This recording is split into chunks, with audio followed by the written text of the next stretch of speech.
네, 안녕하세요. 예, 만나서 반갑습니다. 자, 무량수경 강의 시간입니다. 자, 우리가 아미타 부처님의 가르침을 설하고 있는 아미타 부처님의 어떤 분이신지, 염불은 왜 해야 되는지, 아미타 부처님의 가르침에 대해서 그렇게 설법하고 있는 대표적인 경전이 세 가지가 있다. 그걸 정토 삼부경이라고 부른다. 그 정토 삼부경은 불설 아미타경, 불설 무량수경, 불설 관무량수불경, 그냥 줄여서 관무량수경, 이렇게 세 가지 경전이 있다 말씀드렸죠. 그래서 이 아미타경, 무량수경, 관무량수불경, 이 세 가지 경전의 핵심을 딱 세 글자로 요약하면, 몇 글자로 요약하면? 세 글자로 요약하면, 여러분 노트에다 다 적으셨어요? 네. 신, 원, 행, 이 세 가지가, 세 글자가 정토 삼부경의 핵심이다, 이렇게 이해하시면 됩니다. 신, 믿을 신, 믿어라. 누구를 믿어라? 예, 아미타 부처님을 믿고 극락세계를 믿어라. 믿을 신. 원, 원해라. 어디에 태어나기를 원해라? 극락세계 태어나기를 원해라. 그래서 원, 발원해라. 원해라. 그 다음에 행, 무엇을 행해라? 염불을 행해라. 나무 아미탑을, 염불을 실행해라. 실천해라. 수행해라. 그래서 행. 그래서 신, 원, 행. 이 세 글자만 이해하면 정토 삼부경을 다 이해한 거나 다름없대요. 여러분 다 이해하셨어요? 와, 그러면 이제 우리 무량수경 공부 안 해도 되겠네요. 그죠? 건너뛰어요? 아니에요? 예, 또 공부 열심히 하는 척. 자, 그래서 이 신원행이 중요합니다. 알겠죠? 그래서 꼭 명심하시기 바랍니다.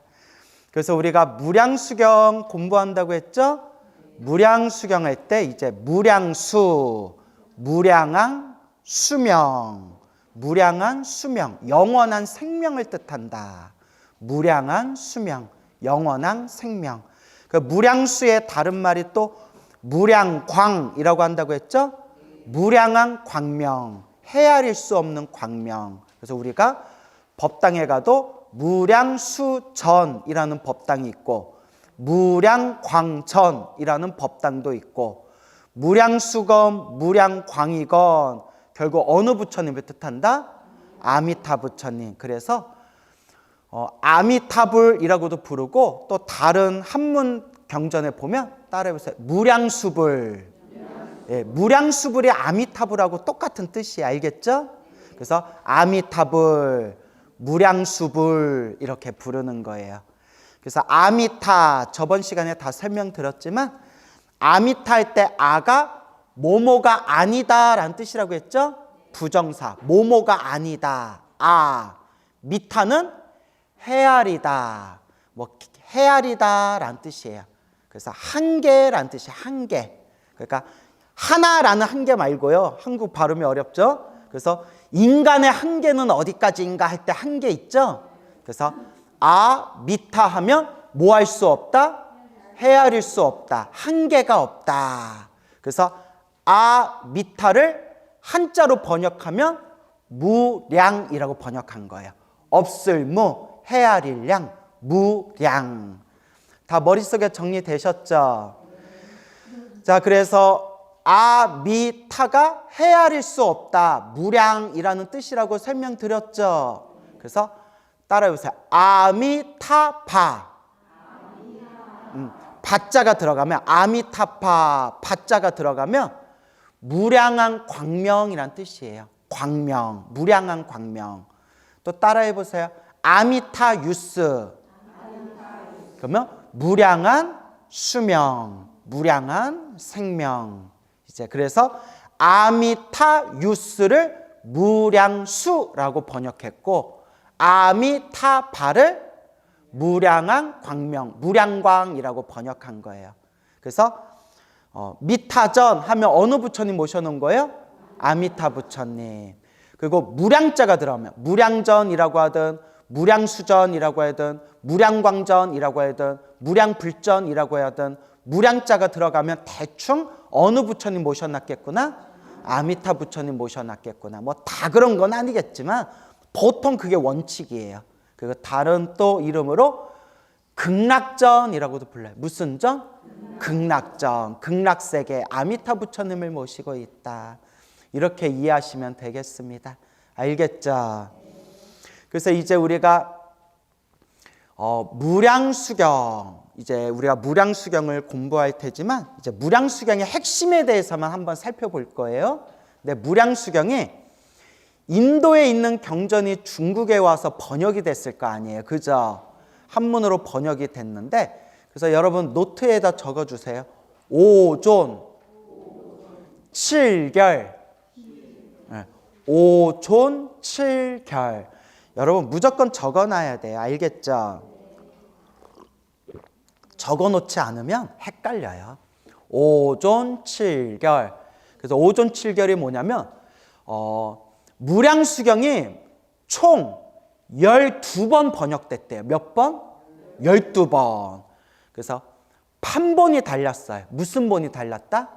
판본. 판본이라는 게 이제 번역할 때 쓰는 원본이 달랐다는 거예요. 그래서 인도에서 시대별로 넘어와서 서로 각자 다른 스님들이 번역을 하셨는데 모두 몇 번 번역하셨다? 12번 번역했는데 5가지는 존재하고 7가지는 사라졌다 해서 뭐라고 부른다? 오존 칠결. 알겠죠? 오존. 오존 하니까 또 오존층이 뚫렸어요, 스님. 이게 아니라 오존. 몇 가지가 존재한다? 5가지가 존재하고 한문 번역본으로 5가지가 존재해서 오존이고 7가지가 사라졌다 해서 뭐라고 해요? 칠결이라고 해요. 그래서 오존 칠결 이렇게 이해하시면 되겠어요. 알겠죠?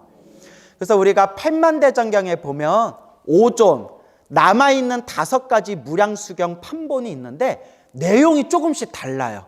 똑같지가 않아요. 비슷한데 좀 달라요. 그래서 아미타 부처님에 대해서 이야기하고 있는데 그러니까 전체적인 흐름 신, 원, 행 믿고 원하고 염불해라 이런 핵심은 비슷한데 좀 다른 내용들이 많이 나와요. A에는 나오는데 B에는 안 나오고 A하고 B에는 안 나오는데 C에는 나오고 이런 식으로 내용들이 좀 다른 부분이 있어요. 그래서 이 아미타 부처님 정토 사상, 정토종, 아미타 부처님의 정토의 가르침을 깊이 연구하시는 분들은 이 5가지 판본을 다 비교하면서 보세요. 여러분 앞에 있는 광우 스님들 그 5가지 다 받겠어요? 안 받겠어요? 보다 말았는데 예, 꼼꼼하게 안 보고 그냥 대충 이런 내용이 나오는구나. 예. 그래서 그걸 꼼꼼하게 비교해 보시는 분들이 있는데 우리가 정토 삼부경이라고 부를 때 무량수경 있죠. 그 역사적으로 가장 많이 보고 가장 표준으로 삼았던 무량수경이 자 한번 따라 보세요. 강승계. 개자가 개울할 때 개자예요. 강아지 할 때 개자. 예, 발음 한국 발음으로 개자가 강승계라는 스님이 번역하신 무량수경을 우리는 표준으로 삼고 있어요. 알겠죠? 그래서 무량수경 남아있는 게 몇 가지가 남아있다?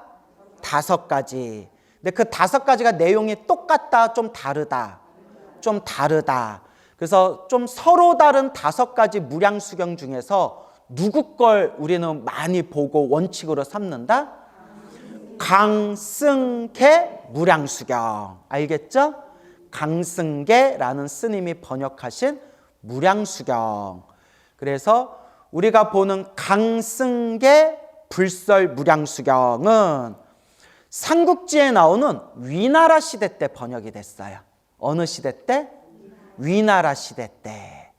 그래서 위나라 시대 때 언제 번역됐냐면 기록에 의하면 252년에 번역됐대요.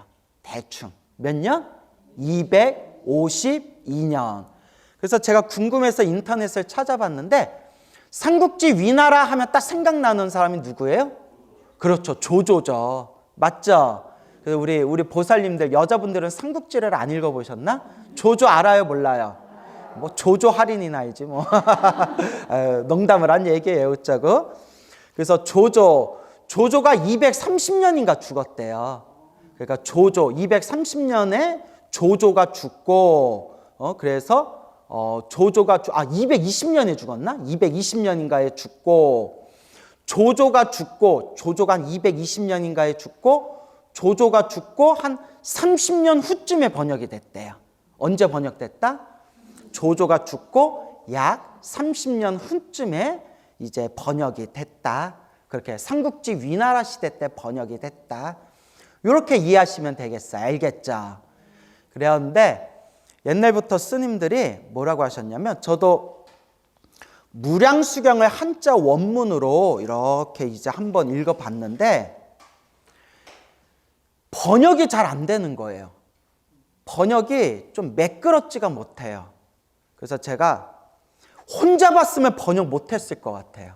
이미 앞에 큰 스님들이 무량수경을 한글로 번역해 놓은 걸 이렇게 여러 권을 서로 비교 대조하면서 제가 한문으로 좀 봤는데 이거 좀 매끄럽지가 않고 좀 어렵다 생각했는데 아니나 다를까 옛날부터 요 한문으로 번역된 요 무량수경이 까다롭기로 유명했대. 뭐 하기로 유명했다? 까다롭기로 유명했대. 그래서 이게 옛사람들이 뭐라고 했냐면 문리가 잘 통하지 않는 부분이 있다. 문장의 이치가 잘 통하지 않는 부분이 있다. 그래서 우리 한글에서 뭐라고 하냐면 한글 어법에 무슨 말인지는 알겠는데 문장이 한글 어법에 잘 안 맞으면 비문이다라는 표현을 써요. 들어보셨죠? 이건 문장이 비문이다라는 표현을 쓰듯이 문리가 잘 통하지 않는 부분이 있어서 무량수경이 좀 해석하기가 좀 까다롭다라는 내용이 있어요. 그래서 왜 그런가 하면 지금 말씀드린 그 무량수경을 번역한 강승계라는 스님이 인도 사람이래요. 인도 사람인데 중국에 와서 중국말을 배워서 번역하다 보니까 문장이 매끄럽지 못하다는 거예요.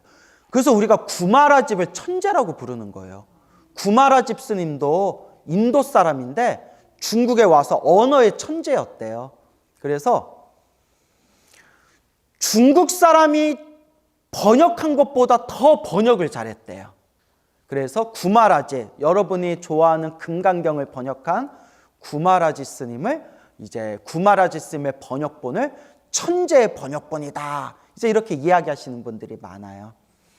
그래서 제가 무량수경을 이렇게 공부할 때 누구의 도움을 많이 받았냐면 신라시대 때 경흥이라는 큰 스님이 계셨어요. 그래서 원효대사에 좀 가려져서 원효대사 의상대사의 그림자에 가려져서 많이 못 들어봤겠지만 그 시대 때 최고 지식인 스님 중에 한 분이었어요. 그 경흥 스님께서 무량수경을 꼼꼼하게 해석해 놓으신 책이 지금까지 남아 있어요. 그래서 그분의 해설서를 보면서 제가 무량수경에 대해서 좀 많은 그냥 이해를 얻었거든요. 그래서 우리가 보고 있는 무량수경이 한자 원문으로 보면 문장이 좀 까다롭고 문장이 잘 안 통하는 부분이 있다. 그래서 우리가 앞에서 이미 해석하시고 번역하신 큰 스님들의 도움을 받아서 우리가 무량수경을 공부해야 조금 이치가 통하더라. 이제 이런 말씀을 드리는 거예요. 근데 여러분들은 불교학자가 될 바가 아니면 그냥 무슨 본으로 보면 돼요? 우리말 번역본 보시면 돼요. 우리말 번역본으로 이미 뜻은 충분히 나와 있고 다만 한자 원문으로 보면 좀 어려운 그런 까다로운 그런 한자와 문장들이 좀 나온다. 이제 이렇게만 이해하시면 되겠습니다. 알겠죠? 그래서 우리 무량수경 번역된 게 몇 가지가 남아있다? 5가지. 그 중에서 우리가 정토 삼부경 할 때 무량수경, 우리가 옛날부터 5가지 무량수경 중에서 그래도 가장 표준으로 삼은 무량수경이 누가 번역하신 무량수경? 강승계라는 스님이, 인도에서 오신 스님이 삼국지 위나라 시대 때, 그러니까 조조가 죽고 한 30년 후쯤에 이 무량수경을 번역하셨다. 그런데 이 강승계라는 스님께서 번역하신 무량수경이 문장이 매끄럽다, 좀 까다롭다. 좀 까다로워서 한문으로 보기가 좀 어려운 내용들이 많지만 앞에 큰 스님들이 해석을 잘 해놓으시고 번역을 잘 해놓으셨기 때문에 오늘날 우리 한국 불자들은 뭐 불교학자가 돼서 깊이 공부할 게 아니면 그냥 무슨 본으로 보시면 된다? 우리말 번역본으로 보셔도 충분하다. 이제 이런 말씀을 드리고 싶습니다. 알겠죠? 그래서 무량수경의 가장 핵심이 되는 게 48대원이에요. 뭐라고요? 48대원. 그래서 48원, 48대원이라고 부르는데 48대원, 말 그대로 아미타 부처님이 성불하기 전에 세웠던 48가지 원력을 48대원이라고 해요. 48대원. 그래서 이걸 서원이라고도 부르고 원력이라고도 부르고 발원이라고도 불러요. 나는 이러이러하겠습니다. 그래서 이 무량수경의 48대원을 보면 설아 득불 4글자로 시작해요. 한번 따라해 보세요. 설, 아, 득, 불. 설, 아, 득, 불로 48가지 문장이 하나하나 설, 아, 득, 불로 번역이 돼 있어요. 그게 뭐냐? 설은 따라해 보세요. 설사, 만약에 란 뜻이에요. 설사 그런 일이 생기더라도, 설령 그런 일이 생기더라도 할 때 설자 있죠. 그래서 만약에 란 뜻이에요. 만약에, 만약에. 아는 뭐겠어요? 제가, 내가, 나자예요. 내가, 제가. 그러니까 하면 만약에 제가 득불, 어득들, 부처불, 부처를 얻을 적에, 그러니까 득불은 성불의 다른 말이에요. 알겠죠? 득불은 무엇의 다른 말이다? 성불의 다른 말이다. 그러니까 설아 득불 하면 뭐라고 번역하면 돼요? 만약에 제가 뭐 할 적에?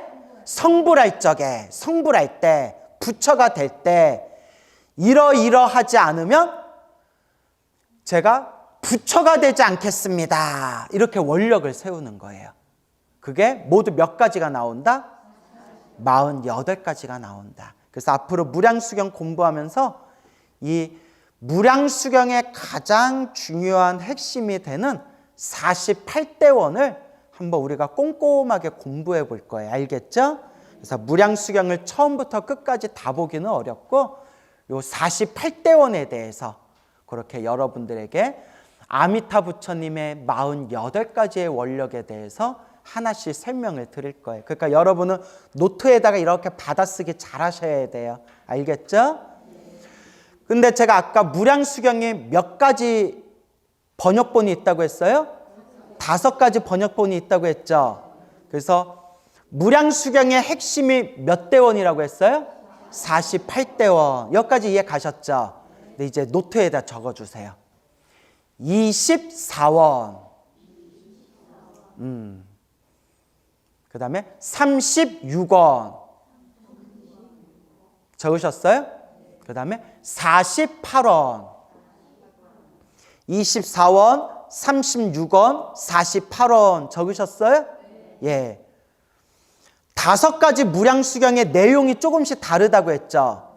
책마다 5가지 무량수경 중에서 어떤 경전은 몇 원이 나와요? 24원만 나와요. 내용은 비슷한데 24원만 나와요. 또 어떤 책은 몇 원이 나와요? 36원이 나와요.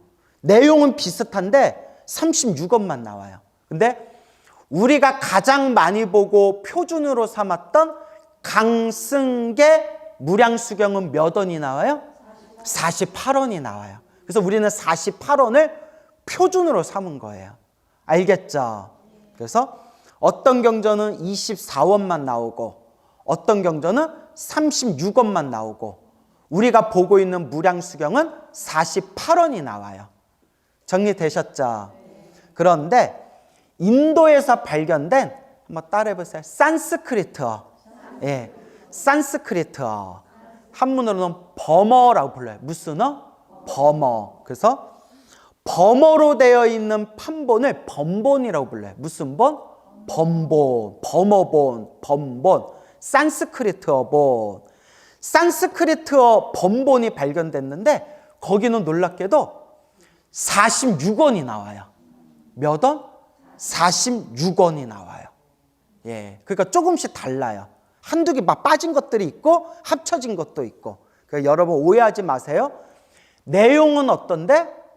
내용은 비슷한데 뭐에서 차이가 난다? 개수에서 차이가 난다. 그래서 5가지 한문 번역본 중에서 24원짜리도 있고 36원짜리도 있고 우리가 보는 거는 48원짜리가 있고 인도에서 발견된 산스크리트어본은 46원으로 돼 있고 그리고 티베트 번역본도 있을 거 아니에요. 그렇죠? 티베트 번역본은 49원으로 돼 있대요. 그래서 내용은 비슷하지만 좀 빠진 것도 있고 좀 늘어난 것도 있고 그래서 개수에는 차이가 있다. 근데 너무 그런 거에 우리가 또 집착할 필요 있다 없다? 없다. 핵심은 하나예요. 열심히 연불해서 극락세계 태어나면 반드시 성불한다. 이 3가지가 핵심이에요. 그래서 따라해 보세요. 연불해서 극락세계 태어나면 성불한다. 이 3가지가 핵심이에요. 알죠? 그래서 연불하고 극락세계 태어나고 태어나면 반드시 뭐 한다? 성불한다. 이 3가지가 핵심입니다. 이걸 이제 이해하시면 되겠습니다. 알겠죠? 그래서 우리는 몇 원을 기준으로 삼는다? 48대 원을 기준으로 삼는다.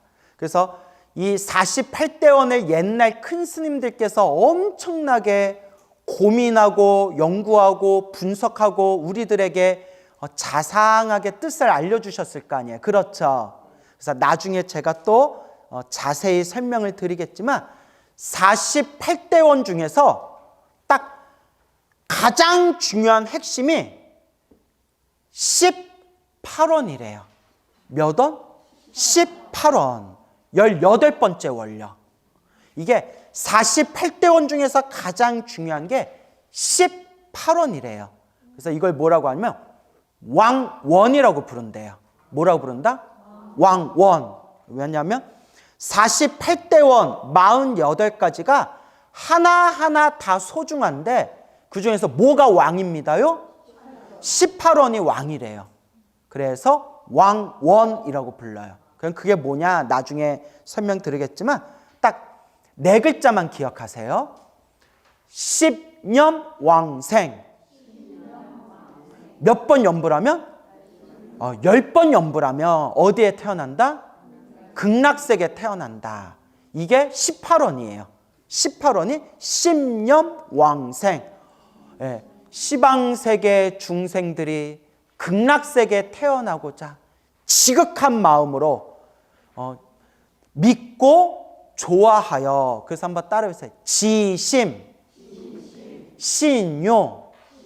그리고 이제 책마다 다른데 또 따라해보세요. 지심, 신락. 예, 요라고도 발음하고 락이라고도 발음해요. 요라고 발언하면 좋아할 요자고요. 락이라고 발음하면 즐거울 락자예요. 근데 뜻은 똑같아요. 지심하면 지극한 마음으로, 신은 무슨 신이겠어요? 믿을 신. 그래서 요라고 해도 되고 락이라고 해도 돼요. 지심신요, 지심신락. 이거는 번역하신 분마다 좀 달라요. 근데 뜻은 똑같아요. 요는 무슨 요? 좋아할 요. 락은 무슨 락? 즐거울 락. 그러니까 지심신요 하면 지극한 마음으로 믿고 좋아하여 라고 번역하면 되고요. 지심신락 하면 지극한 마음으로 믿고 즐거워하여. 극락세계에 태어나고자 몇 번을 염하면 10년, 10년에 이르르면 10번 생각함에 이르르면 이걸 옛날 스님들이 뭐라고 하냐면 한 번에서 10번에 이르기까지 이렇게 해설하신 분도 있어요. 몇 번을 염불해서 한 번을 염불해서 몇 번에 이르기까지 10번만이라도 염불하면 한 번을 염불하든 두 번을 염불하든 세 번을 염불하든 한 번을 염불해서 몇 번에 이르기까지 10번에 이르기까지 하여튼 지극한 마음으로 염불하면 반드시 어디에 태어나리라? 극락왕생, 극락세계에 태어나리라. 이게 48대원 중에서 몇 번째 원력? 18번째 원력이고 가장 중요한 원이라고 해서 무슨 원이라고 부른다? 왕원이라고 부른다는 거예요. 야, 그거 몇 번만 염불하면 돼요? 10번만 염불해래요. 그럼 난 벌써 극락세계 100번은 태어났겠다, 야. 그래서 그렇게 지극한 마음으로 간절한 마음으로 염불해라. 근데 여러분 또 오해하시면 안 돼요. 10번만 염불하면 되겠네 하고 딱 10번 염불하고 맨날 놀아요. 그러면 돼요, 안 돼요? 안 돼요. 그리고 10번만 염불하면 되겠네 해놓고 맨날 놀다가 나 죽을 때 10번 염불하고 죽어야지? 돼요, 안 돼요? 안 돼요. 그리고 여러분 죽을 때 10번 염불하기가 얼마나 힘든데요. 그래서 10번만 염불해도 극락세계에 태어나는데 매일매일 지극한 마음으로 부처님을 생각하면서 염불한다면 어찌 극락세계에 태어날 수 없을까 봐 어찌 걱정할 필요가 있겠느냐. 이제 이런 의미가 담겨 있는 거예요. 알겠죠? 그래서 지극한 마음으로 염불해라. 이게 48대원에서 가장 중요한 왕원. 그래서 18원이 되겠습니다. 알겠죠? 그래서 여러분 염불을 많이 해야 돼요. 무엇을 많이 해야 돼요? 염불을 많이 하고 습관이 돼야 돼요. 금강경 기도할 때는 무엇을 많이 읽어요? 금강경 기도할 때는 금강경 많이 읽어야죠. 아우 진짜 갑갑하다. 제 질문이 너무 어려워요? 네? 너무 쉬워서? 너무 그러니까 참 여러분들 쉬우면 쉬운 대로 대답 못해. 어려우면 또 어려워서 대답 못해. 금강경 읽을 때는 무엇을 많이 읽고? 금강경 많이 읽고. 천수경 읽을 때는 무엇을 많이 읽고? 천수경 많이 읽고. 법화경 읽을 때는 무엇을 많이 읽고? 법화경 많이 읽을 때 시간마다 무엇하는 습관을 많이 들어라? 염불하는 습관을 많이 들어라. 알겠죠? 그러니까 하루 종일 염불할 수는 하루 종일 금강경 읽을 수는 없잖아요. 금강경 읽을 땐 금강경 읽고 금강경 안 읽을 땐 자꾸 뭐 하는 습관을 들어라? 염불하는 습관을 들어라. 천수경 읽을 때는 천수경 읽고 천수경 안 읽을 땐 뭐 하는 습관을 들어라? 염불하는 습관을 들어라. 무슨 말인지 알겠죠? 그러니까 자꾸 염불하는 습관을 들여야 돼요. 그래서 꿈에서도 염불할 정도가 돼야 돼요. 저도 그렇고 여러분들 그렇지만 대부분 꿈꿀 때 딴 생각하고 있죠. 꿈 꾸면 다 딴짓하고 있잖아요. 난 꿈을 꾸면 그렇게 교복을 입고 돌아다녀요. 그래서 큰 스님한테 말씀드렸더니 야 네가 철이 덜 들어서 그렇다 이러세요. 내가 우리 광우는 나이가 40이 넘었는데도 어쩜 저렇게 사람이 순진하냐 했더니 뭐가 덜 들었구나? 철이 덜 들었구나 이러시더라고요. 그러니까 꿈꿀 때는 다들 이렇게 딴 생각하잖아요. 그죠? 그 예전에는 깜짝 놀랐던 게 예전에 뭐 법문 때 얘기했던 것 같은데 제가 한 번도 클럽에 안 가봤는데 꿈에서 클럽에 간 거예요. 근데 클럽을 드라마에선 봤잖아요. 클럽을 안 가봤는데 내 드라마에선 봤잖아요. 그래서 클럽에 갔는데 막 쿵딱 춤추고 있는데 느낌이 이상해서 나를 딱 봤더니 제가 승복을 입고 있는 거예요. 승복을 입고 내가 스님인데 내가 여기 왜 있지? 하는데 저기서 부처님인가 보살님이 DJ를 보고 있는 거예요. 진짜 막 요 하면서 갑자기 부처 행썸 하면서 갑자기 쿵딱쿵딱 클럽 노래가 나무 아미타불 나무 아미타불 하고 클럽 노래가 연불로 바뀌더니 사람들이 다 함께 수위 찬탄하면서 잠에서 딱 깼거든요. 좋죠.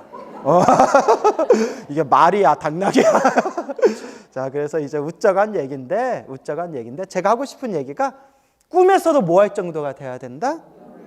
꿈에서도 연불할 정도가 돼야 된다. 알겠죠? 그래서 꿈에서도 나무 아미타불 나무 아미타불 관세음보살 관세음보살. 그래서 옛날 큰 스님들이 뭐라고 하셨냐면 꿈꿀 때마다 어쩌다 말고 꿈꿀 때마다 꿈에서도 연불이 되거나 참선이 되는 그 경지를 따라해보세요. 몽중일려. 예. 그래서 꿈에서도 한결같다. 꿈에서도 뭐하다? 한결같다 해서 몽중일려라고 했어요.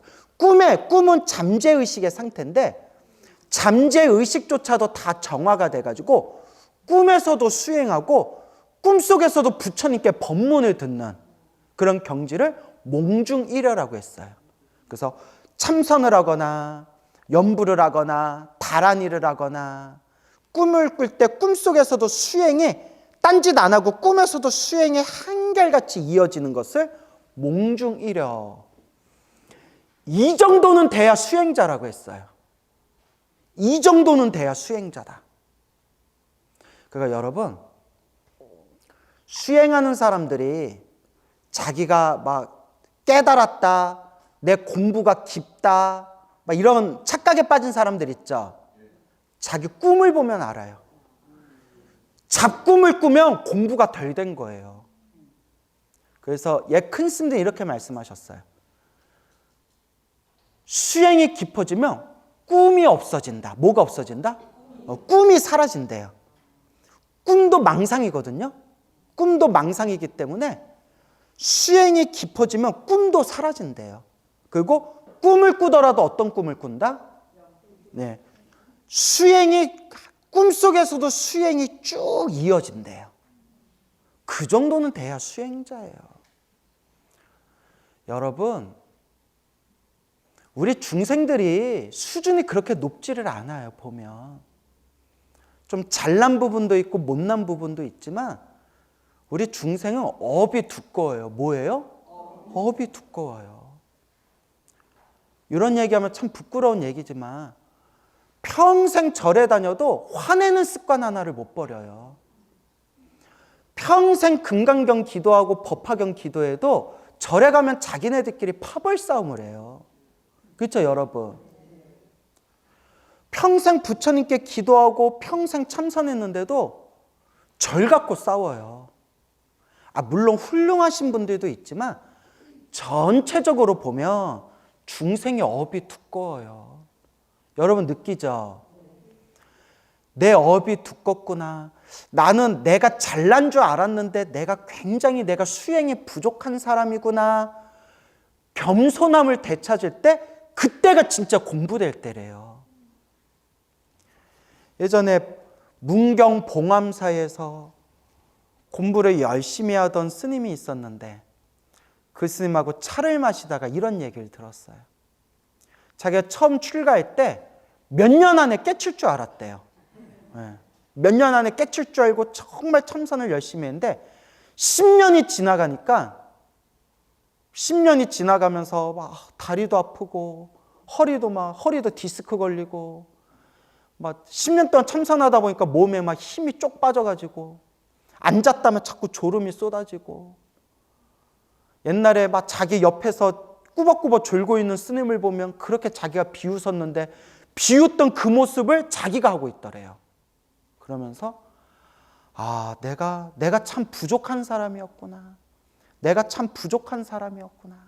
그래서 큰 스님을 찾아가서 큰 스님께 인사드리고 이렇게 얘기했대요. 스님, 제가 처음 출가할 때 제가 상근기인 줄 알았는데 무슨 근기? 상근기. 상근기는 타고날 때 수준이 높은 사람. 그러니까 타고난 그릇이 큰 사람인 줄 알았는데, 수준이 높은 사람인 줄 알았는데, 스님 제가 공부해 보니까 하근기보다도 더 못한 하근기인 걸 이제 알았습니다. 하근기인 걸 이제 알았습니다.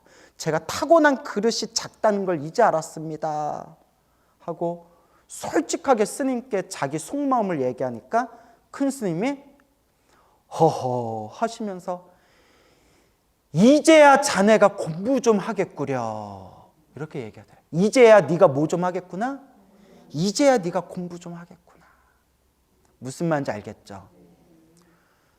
근데 우리 주변에 불자님들 보면, 여기 앉아 계신 분들은 그런 분들이 없으리라 생각하지만 불자님들 중에서도 아상이 높은 불자들이 너무 많아요. 깨작깨작 공부 좀 조금 한 것 같고 자기가 되게 수준이 높은 줄 알고 착각하면서 사는 사람들이 너무 많아요. 내가 그런 사람들한테 무슨 말을 하겠어요? 저도 그렇지만 중생은 따라해 보세요. 자기 잘난 맛에 살아간다. 그러니까 자꾸 자기 잘난 맛을 비워야 돼요. 여러분 제가 댓글을 잘 안 보는데 댓글을 보면, 유튜브 댓글을 보면 세상의 모든 도인은 댓글에 다 있어. 지들이 다 깨달았어. 느끼죠? 그러니까 약간 댓글을 보면 정신병자들도 있는 것 같아요. 약간 정신병자도 있는 것 같고. 근데 지들은 알아요, 몰라요? 몰라요. 지들은 몰라요. 지 드래곤인가? 지들은 몰라요.